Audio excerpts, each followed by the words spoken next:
اس کی ہسٹری اور کلچر کیا ہے, ڈیموگرافی کیا ہے, یہاں پہ جو رہنے والے لوگ ہیں ان کی ایتھنیسٹی کیا ہے, وہ کون سی بھاشائیں بولتے ہیں.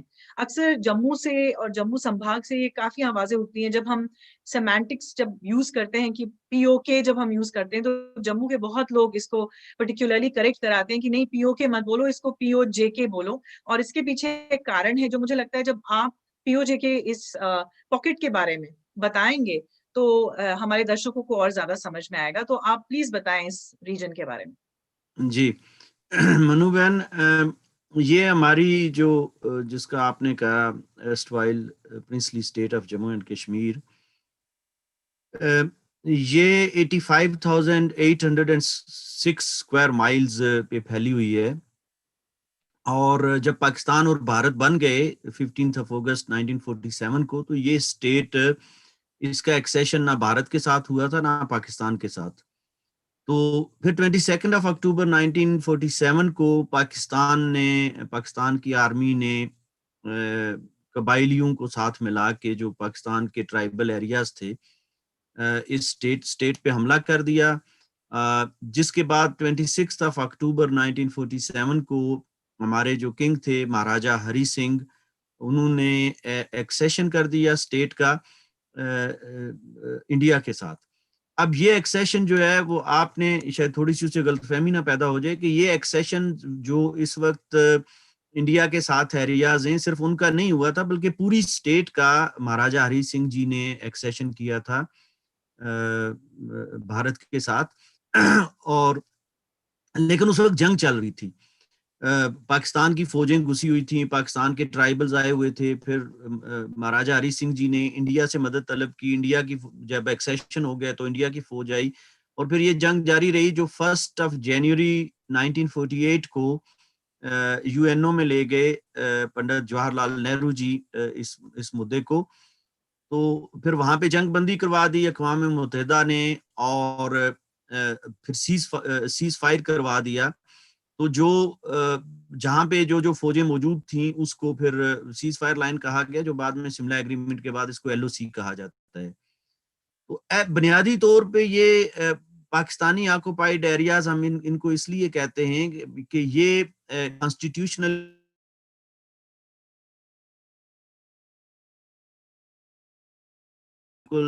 کسی بھی دنیا کے قانون ضابطے کے مطابق پاکستان کا وہ حملہ جو ہے اس کو درست قرار نہیں دیا جا سکتا. اور اقوام متحدہ نے بھی پاکستان سے یہ کہا کہ آپ اپنی فوجیں اور اپنے شہری یہاں سے نکالیں کیونکہ آپ حملہ آور ہیں.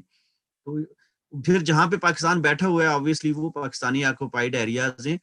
اور اس کو پاکستانی جموں کشمیر ہم اس لیے کہتے ہیں کہ بنیادی طور پہ یہ سارا ایریا جو پاکستان کے کنٹرول میں ہے, اس میں لگ بھگ 60 لاکھ کی آبادی ہے, 6 ملین. اس 6 ملین میں سے شاید 1 لاکھ لوگ بھی ایسے نہیں ہوں گے جو کشمیری زبان بولتے ہیں. یہ سارا بیلٹ جو ہے وہ مینلی یہ ڈوگری سپیکنگ یا پہاڑی سپیکنگ آپ کہہ لیں. پہاڑی میرا ماننا یہ ہے کہ پہاڑی از اے ڈائلیکٹ آف ڈوگری. تو ڈوگری سپیکنگ لوگ ہیں, اور یا پھر گلگت بلتستان میں 3 بڑی زبانیں ہیں, شینا, اشکمن اور بلتی. تو وہاں وہ زبانیں بولی جاتی ہیں جو لگ بھگ 18-20 لاکھ لوگ ہیں. تو باقی سارے لوگ جو ہیں وہ ڈوگری بولتے ہیں. اور ایڈمنسٹریٹیولی یہ علاقے جو ہیں یہ مینلی صوبہ جموں جو تھا اس کا حصہ تھے. اور جو 1 اگست کو جب برطانیہ نے گلگت ایجنسی کو واپس کیا مہاراجہ ہری سنگھ جی کو, تو یہ علاقے جو ہیں انہوں نے اس کو ایک الگ پروونس بنا دیا گلگت بلتستان کو, یا لداخ آپ اس کو کہہ لیں. تو یہ علاقے, لیکن ان کا کشمیر کے ساتھ یہ مینلی ان کا ماس وائے مظفر آباد ڈسٹرکٹ جو ہے, جو اس وقت انہوں نے اب ہماری جو طرف جو علاقہ ہے پاکستانی قبضے میں, وہاں پہ اس کو مظفر آباد ڈویژن بنا دیا گیا ہے, جس میں انہوں نے 3 ضلع بنا دیے ہیں, جیلم ویلی, نیلم ویلی اور مظفر آباد اٹ سیلف. تو ان 3 ضلعوں کے علاوہ یہ ایڈمنسٹریٹیولی یہ علاقے کشمیر کا حصہ تھے, کشمیر پروونس کا انڈر ڈوگرا گورنمنٹ جو اسٹیٹ تھی. اور باقی سارے علاقے تمام کے تمام علاقے وہ جموں کا حصہ ہیں, ان کا کشمیر کے ساتھ تعلق نہیں ہے. یوں یہ ہے کہ یہ ہم اس لیے اس کو پی او جے کے کہتے ہیں کیونکہ مینلی یہ جموں ہے، اور اگر اس کو لنگوسٹیکلی دیکھیں تو خاص کر جس کو آزاد کشمیر کہا جاتا ہے، ایک اس کے بھی پھر 1949 میں 2 حصے کر دیے گئے، ایک براہ راست پاکستان نے اپنے کنٹرول میں لے لیا اور ایک پہ یہ لولی لنگڑی حکومت آزاد جموں کشمیر کے نام سے انہوں نے بنائی. تو وہ جو آزاد جموں کشمیر کا علاقہ ہے اس میں سارے کے سارے لوگ پہاڑی سپیکنگ، ڈوگری سپیکنگ ہیں، اور بمشکل کوئی 1 لاکھ کے لگ بھگ لوگ ہوں گے جو کشمیری سپیکنگ ہیں یا کشمیری بول سکتے ہیں، لیکن وہ بھی مینلی ان کی زبان وہی ہے ڈوگری. تو اس لیے ہم یہ سمجھتے ہیں کہ یہ کشمیر کا حصہ نہیں ہے، یہ سارا علاقہ یہ ایک ڈوگرا بیلٹ ہے. کشمیر کے اندر بھی آپ کو پتہ ہے کشمیر وادی میں یہ کپواڑہ، بارہمولہ، کرنا وغیرہ یہ سارے علاقے جو ہیں یہ ڈوگری سپیکنگ ہیں، یا اس کو پہاڑی بھی کہا جاتا ہے. تو یہ اس اعتبار سے یہ ہم اس کو پی او کے نہیں کہتے کیونکہ یہ پاکستانی آکوپائڈ کشمیر نہیں ہے. کشمیر ساری ویلی بھارت کے ساتھ ہے. یہ پی او جے کے ہے، جموں اینڈ کشمیر. کشمیر کا چلیں ایڈمنسٹریٹولی کچھ حصہ، اور پی او پاکستانی آکوپائڈ جموں بیسیکلی. یہ اس کی یہ ہسٹوریکل اس کی بیک گراؤنڈ ہے. سجاد بھائی، ایک اور سوال جو میرا آپ سے ہے اس کے بعد، اور میں تھوڑا سیکوینشلی جانے کی کوشش کر رہی ہوں، میری کوشش یہی رہے گی. تو 25 نومبر 1947، 25 نومبر 1947، ہم اس کو کہتے ہیں کہ فال آف میرپور. جو بھی جموں کشمیر کے رہنے والے ہیں، جس پرانی اسٹوائل ریاست کے رہنے والے ہیں، سب اس ڈیٹ سے، اس تاریخ سے واقف بھی ہیں، اور کافی دکھ بھری یہ سارٹ آف ہماری ہسٹری کا ایک حصہ ہے. آپ کا ویڈیو میں دیکھ رہی تھی آپ کے ٹویٹر ہینڈل پر، اور آپ نے ایک بڑی اچھی سی چھوٹی سی میسج جو آپ نے دی، اس میں آپ نے کہا کہ 25,000 لوگ میرپور سے نکلے اور صرف 1600 جو تھے وہ پہنچ پائے ایل او سی کے اس طرف جموں کشمیر میں، ہمارے انڈین جموں کشمیر میں پہنچ پائے. Where ڈڈ the 23,400 people go? اور میں یہ بات اس لیے اٹھا رہی ہوں کیونکہ ہم جب ہیومن رائٹس کی بات کرتے ہیں تو پرٹیکولرلی مائنورٹیز کی بات آتی ہے، اور جیسا ہم جانتے ہیں کہ جموں کشمیر میں جو مائنورٹیز، فیتھ مائنورٹی جو ہے وہ ہندو ہیں، سکھ ہیں. تو یہ آپ نے ایک بہت سوال اٹھایا تھا 25 نومبر کو بھی، آپ ہر بار اٹھاتے ہیں. تو ہم یہاں سے شروع کرتے ہیں کہ کیا ہوا تھا ایسا جو آپ پوچھ رہے ہیں کہ where did that 23,400 people go؟ وہ کیا ایسا کیا ہوا تھا؟ جی، یہ میرپور ایکچولی ہمارا ڈسٹرکٹ بھی میرپور ہوا کرتا تھا. Bhimber was part of Mirpur. Mirpur کی ایک تحصیل تھی جو اب ڈسٹرکٹ الگ سے بن گیا ہے، اور یہ میرپور ڈویژن انہوں نے بنا دیا ہے. تو میرپور شہر جو ہے وہ اب وہ پرانا شہر تو سارا میرپور جھیل میں آ گیا ہے، میرپور ڈیم کے اندر ہے. تو وہاں سے وہ یہ انہوں نے جب حملہ کیا 22 اکتوبر کو 1947 میں، تو 24 اکتوبر کو انہوں نے پاکستان نے ایک گورنمنٹ یہاں پہ بنا دی جس کو نام نہاد آزاد حکومت ریاست جموں کشمیر کہا گیا. لیکن اس وقت جنگ جاری تھی وہاں پہ، یہ قبائلی اور فوجی آ رہے تھے، اور Mirpur used to be Hindu majority city اور بہت بڑا کمرشل ہب بھی تھا. اور بلکہ میرپور میں وہاں سے پنجاب سے بھی کچھ ہندو اور غیر مسلم جو نان مسلمز ہیں، سکھ وغیرہ، وہ آگے تھے کیونکہ میرپور کو محفوظ سمجھا جاتا تھا، اور میرپور کے ارد گرد بڑی بڑی دیواریں ہوا کرتی تھیں. تو وہاں پہ یہ قبائلی اور فوجی وغیرہ داخل نہیں ہو سکے تھے.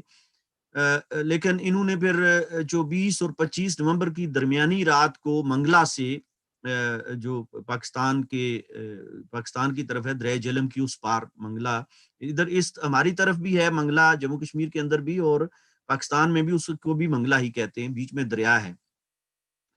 تو دریا کی اس طرف سے انہوں نے پھر توپوں کے ساتھ گولہ باری کی اور وہ شہر کی دیواریں گرائیں، اور پھر قبائلی داخل ہوئے. تو وہاں سے وہ پھر جو ہندو اور سکھ تھے بیچارے، وہ انہوں نے 25 نومبر کی صبح، جب انہوں نے بہت سے بندے تو وہیں پہ مار دیے جب حملہ کیا، لیکن جو لوگ پہلے سے چونکہ تیاری کر رہے تھے انہیں پتا تھا کہ یہاں پہ یہ گڑبڑ ہونے والی ہے. اور شیخ عبداللہ صاحب کو بار بار، شیخ عبداللہ صاحب چیف ایڈمنسٹریٹر تھے، شیخ عبداللہ صاحب سے یہ کہا جا رہا تھا کہ آپ فوج بھیجیں، اور شیخ عبداللہ صاحب یہ کہہ رہے تھے جی کہ ہم فوج بھیج رہے ہیں، کیونکہ یہ کہا جا رہا تھا کہ میرپور کے دفاع کے لیے فوج کافی نہیں ہے، یہاں پہ بہت کم فوجی ہیں. لیکن وہ شیخ عبداللہ صاحب نے کبھی بھی فوج یہاں نہیں بھیجی. نتیجہ یہ ہوا کہ پھر جب پاکستان کا حملہ ہو گیا تو لوگ وہاں سے نکلنے پہ مجبور ہوئے، اور وہ 25,000 کا یہ ایک اس پہ بک بھی لکھی جا چکی ہے، بال کے ٹھاکرے نے کتاب لکھی ہے جو امریکہ میں ہوتے ہیں، تو انہوں نے وہ اس وقت 10 سال کے بچے تھے، انہوں نے اپنی وہ خود سارا کچھ دیکھا اپنی آنکھوں سے، اور وہ کہانی ساری لکھی ہوئی ہے۔